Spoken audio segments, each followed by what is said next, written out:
आप देख रहे हैं हरियाणा न्यूज। आपके साथ मैं हूं मनीषा शर्मा। देश को, पूरी दुनिया को कोरोना वैक्सीनेशन का इंतजार था और अब कोरोना वैक्सीन का अभियान भी चालू ही है। 16 जनवरी से पूरा अभियान, ये दुनिया का सबसे बड़ा अभियान जो इस वक्त भारत में अभी जारी है, कोरोना वैक्सीनेशन का। 16 जनवरी से देश के अलग अलग राज्यों में कोरोना वैक्सीनेशन का काम लगातार चालू है, जारी है।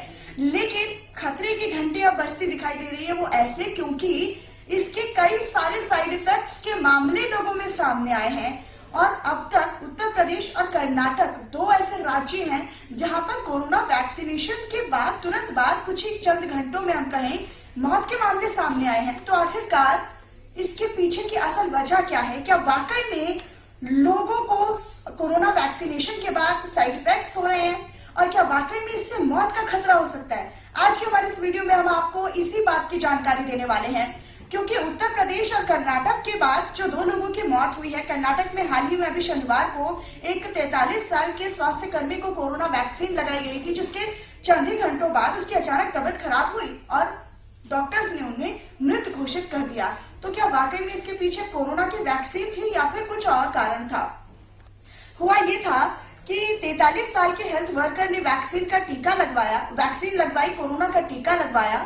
रात में तब तक तो सब कुछ ठीक था, लेकिन रात होते होते उनकी तबीयत बीच रात में इतनी ज्यादा बिगड़ गई कि उन्हें अस्पताल ले जाना पड़ा और अस्पताल ले जाते ही डॉक्टर्स ने डिक्लेयर कर दिया कि ये तो नहीं रहे हैं, मौत हो गई है इनकी। अब हम ये आपको खबर क्यों बता रहे हैं? क्योंकि हम ये समझते हैं कि आपको कोरोना वैक्सीनेशन और इससे जुड़ी तमाम जानकारियां रखने की जरूरत है, अलर्ट रहने की जरूरत है। इसीलिए अब ये जो मौत के मामले सामने आए हैं यूपी और कर्नाटक से, दो लोगों की मौत के मामले जो सामने आए हैं, इस पर एम्स के डॉक्टर और corona expert doctor Randeep Guleria क्या कहते हैं वो मैं आपको स्टेटमेंट पढ़कर सुनाती हूँ। उनका ये कहना है कि किसी भी दवा का ऐसा रिएक्शन नहीं हो सकता कि उससे डायरेक्ट किसी व्यक्ति की मौत हो जाए। उन्होंने ये भी बताया है कि टीका लगने के बाद मुख्य रूप से माइनर रिएक्शंस हो सकते हैं, जैसे कि आमतौर पर फीवर, बॉडी पेन या फिर जहां पर आपको टीका लगा है वहां पर दर्द होना और थोड़ा बहुत फीवर और दर्द हो सकता है, जैसा कि मैंने आपको बताया। और ये भी 1-2 दिनों में ठीक हो जाता है। और ये भी जो सिम्टम्स हैं, ये जो मतलब दर्द वगैरह की जो शिकायत है, ये शिकायत भी केवल 10% लोगों को होती है टीका लगने के बाद, और वैसा हर किसी को ये शिकायत नहीं होती है।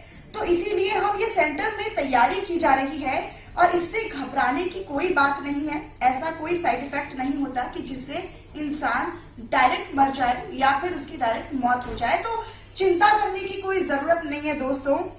कोरोना वैक्सीनेशन को लेकर तमाम तरह के सवाल खड़े किए जा रहे हैं, तमाम तरह के शक के दायरे पैदा होते हैं और तमाम तरह की जो चीजें हैं उन पर अभी काम जारी है, तैयारियां भी जारी है।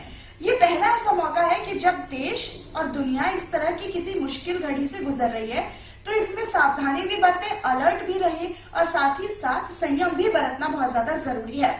किसी के बहकावे में ना आए और कोरोना वैक्सीन से आप दूर बिल्कुल मत भागिए, डरिएगा नहीं, क्योंकि कोरोना वैक्सीन आपके लिए और आपके चाहने वालों यानी कि आपके साथियों के लिए, आपके घर परिवार दोस्तों के लिए बेहद ज्यादा जरूरी है। तो उन्हें भी समझाइएगा कि किसी भी तरह की बहकावे में या फिर किसी डर के कारण कोरोना वैक्सीन से पीछे कदम हटाने की आपको कोई जरूरत नहीं है। हालांकि जो तमाम तरह के डॉक्टर्स और एक्सपर्ट्स की टीम है वो लगातार इस पर अभी भी मंथन कर रही है कि आखिरकार साइड इफेक्ट्स और जो मौत के मामले हैं वो कोरोना वैक्सीनेशन से किस तरीके से अलग है और किस तरीके से वैक्सीनेशन को और ज्यादा सुधारा जा सकता है। तो फिलहाल बाकी खबरों के लिए भी आप बने रहिएगा हरियाणा न्यूज के साथ। नमस्कार।